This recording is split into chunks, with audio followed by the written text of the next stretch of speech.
de vous présenter ce qu'on sait de la chirurgie dans la tuberculose thoracique. En commençant la préparation de cette présentation, je pensais que j'allais être obligé de revenir dans les archives du service pour retrouver de l'iconographie, pour illustrer certains cas que je vais vous présenter. Il a suffi que je revienne sur un mois d'activité dans le service. J'ai trouvé au moins 3 cas de tuberculose qu'on a dû prendre en charge dans le service, différents cas. Donc vous voyez qu'il y a effectivement une augmentation de cette pathologie et une augmentation de la demande pour nous, et que ce soit diagnostique ou thérapeutique, comme je vais vous le montrer. Je n'ai aucun conflit d'intérêt par rapport à cette présentation, un petit peu d'historique, parce que vous allez voir que l'histoire est très intéressante et importante. La chirurgie a été longtemps le seul traitement de la tuberculose. Et la chirurgie thoracique en tant que spécialité a existé grâce à la chirurgie de la tuberculose, parce que c'était la seule chose qu'on faisait dans un thorax, c'était de traiter la tuberculose. Et ensuite, on a progressé et on a développé d'autres indications dans la chirurgie. Donc, c'est la mère de la chirurgie thoracique, c'est la chirurgie de la tuberculose. Avec l'avènement des antituberculeux, la place de la chirurgie a reculé très rapidement. Et le premier geste de chirurgie thoracique qui a été fait pour le traitement de la tuberculose était le drainage d'une caverne tuberculeuse en 1664. Ensuite, il a fallu voir la création des sanatoriums, donc le premier en 1856, la découverte du bacille par M. Koch, donc le bacille porte son nom en 1882, et la description de Forlanini, la même année, de la collapsothérapie. La collapsothérapie, c'est le fait de mettre au repos le parenchyme pulmonaire qui est malade, infecté, parce que le bacille est un bacille aérobie strict. Donc si on coupe l'oxygène de ce bacille, eh ben, on va pouvoir guérir, ou en tout cas arrêter l'évolution de cette maladie. La collapsothérapie avait quand même une mortalité qui était importante. Vous voyez dans des séries historiques 44% à 2 ans. Différentes techniques étaient utilisées, le pneumothorax, extrapleural, extramusculopériosté, avec ou sans plombage. Vous allez voir des photos historiques, le pneumopéritoine, et puis est arrivée plus tard la thoracoplastie, où on commençait à enlever 2 côtes, puis 2 autres côtes, et puis on allait jusqu'à 7 ou 8 côtes, où on enlevait donc cette cage thoracique rigide qui permettait d'affaisser le poumon et d'arrêter la ventilation dans ce territoire malade. La thoracoplastie permettait la stabilisation de la maladie chez 70% des patients, mais avec des séquelles fonctionnelles et esthétiques qui étaient importantes. Donc voici une image, et je voudrais remercier le professeur Kilani, qui était l'ancien chef de service de chirurgie thoracique à Tunis, et qui a une grande expérience de la chirurgie de la tuberculose. Donc je le remercie pour son autorisation d'utiliser son iconographie personnelle, et je vous invite à lire la revue générale qu'il a publiée récemment dans la revue des maladies respiratoires sur la prise en charge chirurgicale dans la tuberculose thoracique. Et là, vous voyez cette image, cette très belle image du plombage utilisé pour la thoracoplastie. Vous avez vu donc ces billes qui sont en scie-élastique qui permettaient de pouvoir écraser le poumon et arrêter la ventilation dans ce territoire-là. Évidemment, ça, ce n'est plus fait. Et puis, il y a eu pendant des années toute la chirurgie où il fallait enlever le plombage, faire des décortications pour permettre au poumon de reprendre sa place. Donc ça, c'est les techniques de collapsothérapie qui étaient utilisées très longtemps par les chirurgiens thoraciques. C'était peut-être la première intervention de chirurgie thoracique. Ensuite, il y a eu les premières résections atypiques dans les années 1800. Il fallait attendre 1935 pour voir la première lobectomie, première résection qui a été faite pour enlever une partie du poumon, la lobectomie pour tuberculose. Et puis il y a eu bien sûr dans les années 40 la streptomycine, les antituberculeux qui ont remplacé la chirurgie. Donc la chirurgie avait de moins en moins de place, et à partir des années 1960, la chirurgie ne représentait que 10 à 15% des indications de traitement de la tuberculose. Alors rappelez-vous que 100 ans avant, c'était 100% des patients étaient opérés pour traiter leur tuberculose. Et puis recrudescence de la maladie dans les années 80 avec l'arrivée du sida et donc l'immunodépression. Et donc on a vu le retour de cette maladie, et surtout sous des formes multirésistantes. La chirurgie, quelle est la place actuelle de la chirurgie dans la prise en charge de la tuberculose? On a 2 possibilités. On a soit diagnostic, soit thérapeutique. Donc lorsque le diagnostic c'est actuellement la part la plus importante. Donc quand on a fait un bilan complet au patient, on n'arrive pas à avoir un diagnostic, on est devant plusieurs situations, un épanchement pleural, des adénopathies médiastinales ou même une présentation d'un nodule pseudotumoral chez un patient fumeur qui a un nodule qui ressemble à une tumeur. On a fait tous les bilans, on a même fait une ponction sous scanner, on n'a pas pu avoir le diagnostic, on va aller opérer ce patient, enlever la tumeur, enfin le nodule, et voir que c'est finalement une tuberculose, un tuberculome, et non pas une tumeur. Et donc ça fait partie des indications. Et on peut avoir aussi des tuméfactions pariétales. Donc on a je ne parle pas de la maladie de Potte, je parle de tout ce qui peut être des tuméfactions pariétales indéterminées. On fait aussi tout un bilan et on va se rendre compte que c'est une tuberculose. La chirurgie a sa place aussi dans le traitement.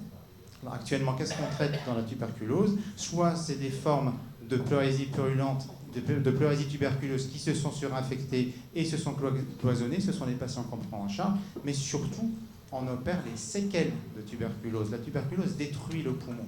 Et elle est symptomatique. Le premier symptôme, c'est l'hémoptysie. Vous allez voir des exemples de patients et la spécificité de la prise en charge de l'hémoptysie. Et donc ces patients-là, on les prend en charge pour traiter les séquelles, que ce soit dans des surinfections à répétition ou que ce soit sur de l'hémoptysie. Ce sont les deux pans par lesquels la chirurgie thoracique peut avoir un rôle. Donc je vais essayer de vous montrer, donc, et sur un plan de diagnostic, donc sur l'épanchement pleural, qui est la présentation la plus fréquente que nous, on a à gérer. Un patient, vous allez voir l'exemple d'une patiente, 42 ans, vietnamienne, en France depuis 2 ans. Elle a un bilan, elle vient pour un bilan de tout. On lui fait une radiographie pulmonaire, on a un épanchement pleural, tous les examens sont faits, la ponction pleurale, la biopsie pleurale à l'aveugle, la fibroscopie, aucun diagnostic n'est possible. On l'envoie chez le chirurgien, on lui fait une vidéochirurgie, on découvre une plèvre pathologique inflammatoire, on fait les biopsies et c'est comme ça qu'on arrive sur le diagnostic de tuberculose. Une autre présentation, ce sont des adénomégalies médiastinales. Donc là, c'est un tableau clinique qui est beaucoup plus criant. On a un patient qui souffre de toux, de fièvre, de sueur nocturne, d'altération de l'état général. Et sur la radiographie et le scanner, on va voir des adénopathies médiastinales. La caractéristique de l'adénopathie médiastinale tuberculeuse, c'est elle est nécrotique. Ce sont de grosses adénopathies, elles sont nécrotiques. Et donc là, le chirurgien, là encore, tout un bilan est fait et on n'a pas de bilan, on n'a pas de diagnostic de tuberculose. Le chirurgien va intervenir, pour confirmer le diagnostic, mais aussi pour éliminer un diagnostic différentiel qui peut être de la sarcoïdose, qui peut être un cancer, qui peut être un lymphome. Et donc, tous ces examens-là, donc le diagnostic peut être fait par l'écho-endoscopie bronchique, mais si on n'a pas la possibilité de le faire, on demande au chirurgien de faire une médiastinoscopie et d'aller faire des prélèvements. Si ce sont des adénopathies qui sont en latérotrachéales, s'ils sont au niveau hilaire ou médiastinal, on va demander au chirurgien de faire une vidéochirurgie pour faire ces biopsies et obtenir le diagnostic. Sur les parois, on peut avoir donc ces collections pariétales, ces présentations pariétales, soit par une ponction, on peut avoir le diagnostic, mais il faut aussi les traiter. Et le mécanisme de cette présentation pariétale, c'est soit une dissémination hématogène, soit c'est par contiguïté, sur une atteinte pleurale, parenchymateuse ou ganglionnaire médiastinale. Surtout, on a souvent donc, des présentations ganglionnaires au niveau de la chaîne mammaire interne, avec des présentations pseudotumorales. Et là, non seulement il faut réséquer ces collections, mais il faut aussi reconstruire la paroi thoracique. Et là, on fait appel à des plasticiens. On fait cette chirurgie à double équipe avec des lambeaux qui peuvent être des lambeaux musculaires ou musculo-cutanés. Donc ça demande parfois des chirurgies qui sont assez lourdes et qui peuvent être délabrantes. Sur le diagnostic, c'est ce que je me rappelle de mes diapos, je verrai ensuite s'il y a d'autres choses que je dois vous dire. Sur la prise en charge thérapeutique, ce sont notamment les séquelles. La tuberculose donc, détruit le parenchyme pulmonaire, va créer une hypervascularisation systémique avec un risque du symptôme le plus fréquent qui est l'hémoptysie. Et donc l'hémoptysie, et ça peut être une hémoptysie grave qui met en péril la vie du patient. Ce qui cause l'hémoptysie principalement, entre 40 et 90% des hémoptysies qu'on prend en charge sont dues à des destructions pulmonaires et à l'aspergillome. Donc la truffe aspergillaire va causer des réactions inflammatoires, elle va causer une hypervascularisation, elle va causer sécrétion de protéines fibrinolytiques, et tout ça va faire une lyse au niveau des vaisseaux et va causer une hémoptysie. Et le traitement doit être un traitement, il faut éviter le traitement urgent lorsqu'on a ce cas de présentation d'hémoptysie. Ce qu'il faut faire, c'est qu'il faut refroidir. Donc le premier traitement qu'on fait, c'est l'embolisation des artères bronchiques, qui n'est pas toujours facile à faire parce qu'il y a une telle modification de l'anatomie qu'on ne peut pas forcément retrouver l'artère bronchique qui est en cause de ces saignements.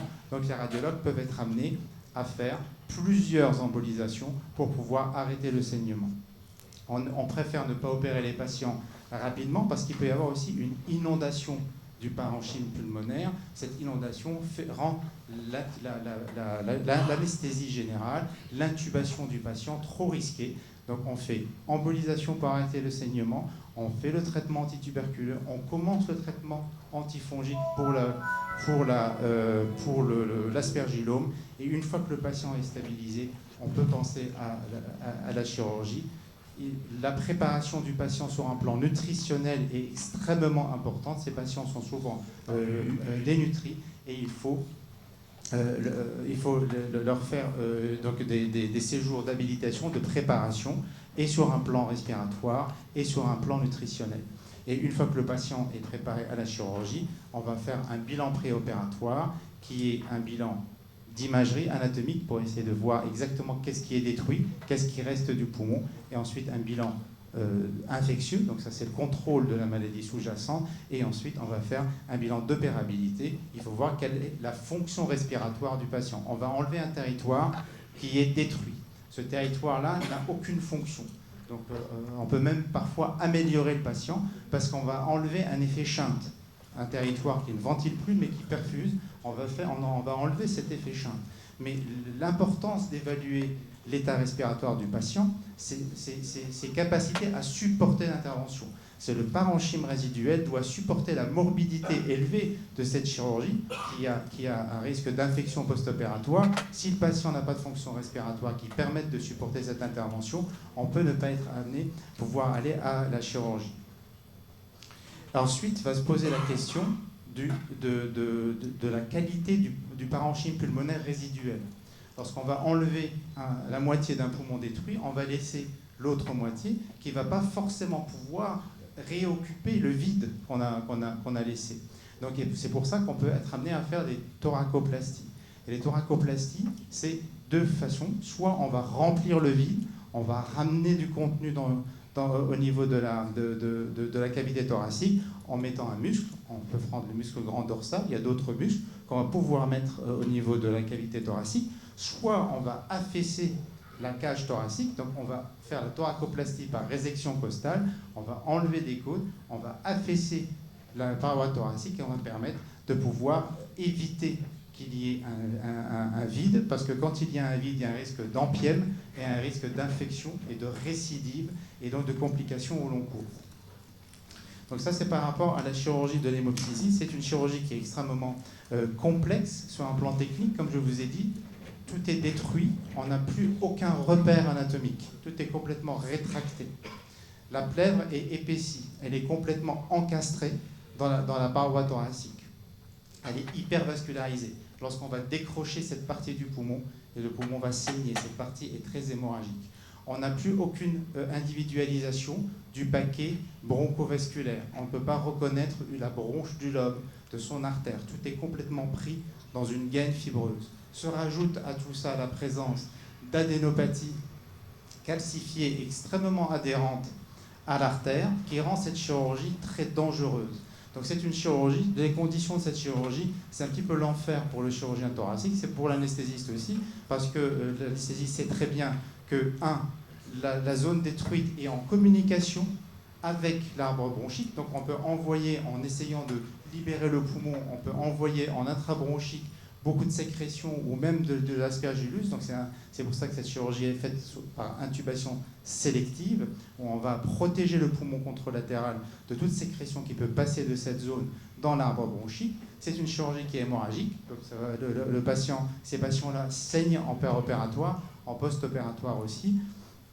Et ce sont des patients souvent jeunes. Donc ça veut dire que ce n'est pas des patients, nous, la chirurgie thoracique, on opère principalement des cancers pulmonaires avec des pronostics plus ou moins bons. Là, ce sont des patients jeunes qui ont une maladie infectieuse qui est traitable.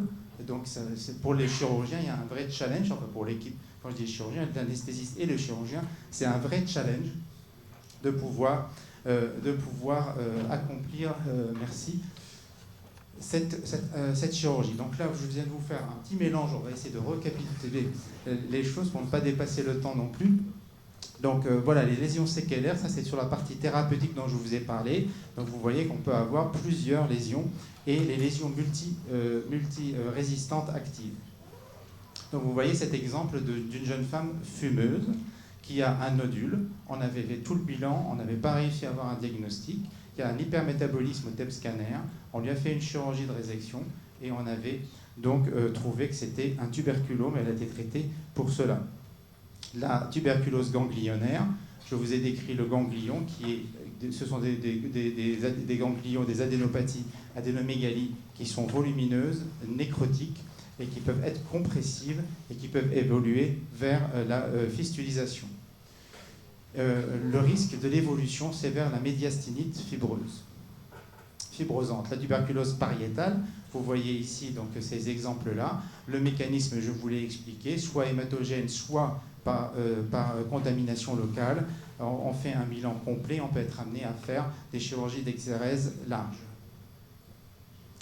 La tuberculose pleurale, elle a le même cheminement des trois stades de la pleurésie, de toute pleurésie infectieuse, exsudative, c'est un exsudat. Dans la tuberculose, c'est lymphocytaire, fibrinopurulent ou organisé, ce sont les trois stades. Et la chirurgie est indiquée pour le diagnostic et aussi pour le traitement en fonction du stade de diagnostic. C'est le cas de la patiente de 43 ans, vietnamienne. Vous voyez, elle vient avec cet épanchement-là et on a dû lui faire une vidéochirurgie pour avoir le diagnostic. Ça, c'est la tuberculose pleurale cloisonnée. On a pris en charge cette patiente pour une pleurésie purulente enquistée et finalement les biopsies pleurales qu'on fait systématiquement lorsqu'on opère ces patients-là a permis d'apporter le diagnostic de la tuberculose. Là, une phase beaucoup plus évoluée, avancée, vous voyez ici l'os de sèche, donc ça c'est de la plèvre pariétale qui est complètement calcifiée. On voit très bien la rétraction entre les espaces intercostaux. Donc il y a une rétraction de l'hémithorax gauche, c'est l'évolution chronique d'une cavité tuberculeuse, et là ce sont des décortications qui ont pour objectif d'éliminer les tissus infectés et de libérer le poumon et le diaphragme qui va reprendre sa forme courbe, arrondie, avec un meilleur fonctionnement. Les séquelles, comme je vous ai dit, donc destruction, bronchectasie, caverne, aspergillome et la truffe aspergillaire avec tous les effets que peut apporter la truffe aspergillaire d'inflammation, d'hypervascularisation, et elle peut causer donc l'hémoptysie, dont le traitement, comme je vous l'ai dit, c'est un traitement qu'il faut faire pour refroidir la situation avant d'aller à une chirurgie et notamment bien préparer le patient sur un plan nutritionnel. Et on voit donc de plus en plus apparaître la tuberculose multirésistante, la tuberculose ultra-résistante. Et la chirurgie, dans ces situations-là, a un rôle important. C'est rare, heureusement. Mais là, la chirurgie peut avoir un rôle important lorsque les antituberculeux sont résistants, ne permettent pas d'apporter le diagnostic. On va d'abord mettre en place le traitement médical qu'on a, qui peut être efficace sur cette situation, et on va demander au chirurgien s'il peut enlever la zone infectée, traitement radical, et avec une morbidité due et aux antituberculeux et à la chirurgie, on obtient des cas de guérison dans 70% des cas. La chirurgie, je vous ai dit, donc ça peut être l'enfer pour le chirurgien avec toutes les difficultés anatomiques qu'il peut rencontrer et les risques de cette chirurgie que je vous ai décrit tout à l'heure. La libération du poumon fait saigner, Ce sont des patients jeunes. Et ensuite, il faut voir s'il y a une indication à une thoracoplastie. Comme je vous ai dit, la thoracoplastie, on peut soit remplir la cavité, soit effondrer la cavité. Et vous voyez ici, c'est un cas extrême d'un patient qu'on a opéré dans le service, où vous voyez ce patient-là avait eu une pneumonectomie pour destruction après tuberculose. Il avait donc une fistule bronchique qui était toute la bronche souche droite était ouverte dans la cavité avec une thoracostomie. Ce patient faisait ses pansements lui-même pendant 20 ans. Il était obligé de retenir son souffle pour faire les pansements parce qu'il y avait une telle fuite qu'il pouvait s'évanouir en faisant ses pansements. Donc il était seul, il faisait ses pansements et il savait qu'à un moment donné, il faut boucher le trou pour respirer avant de continuer les pansements.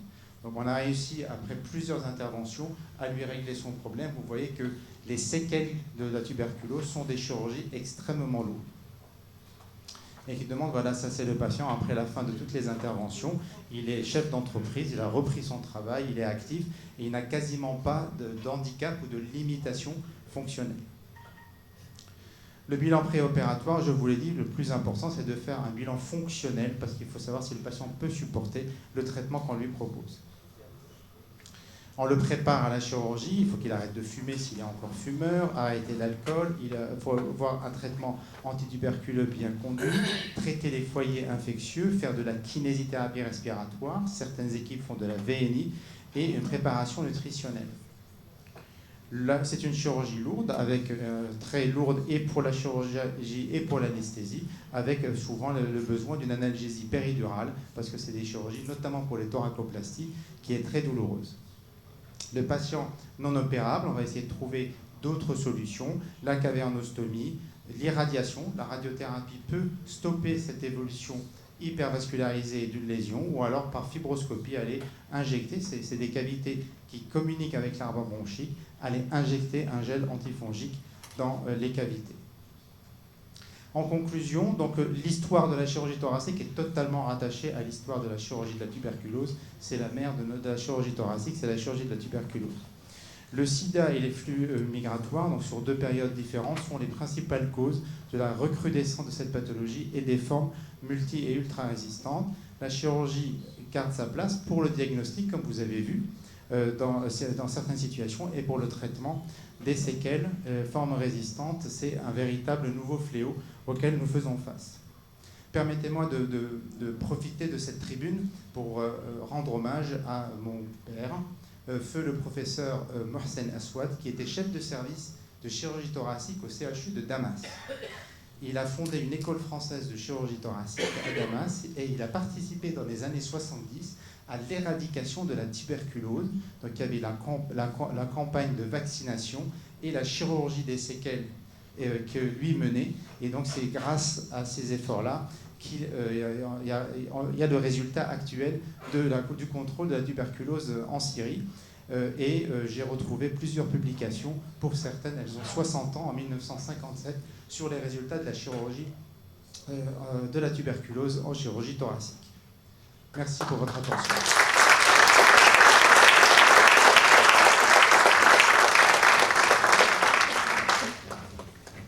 Merci Gérald, c'est vraiment très bien.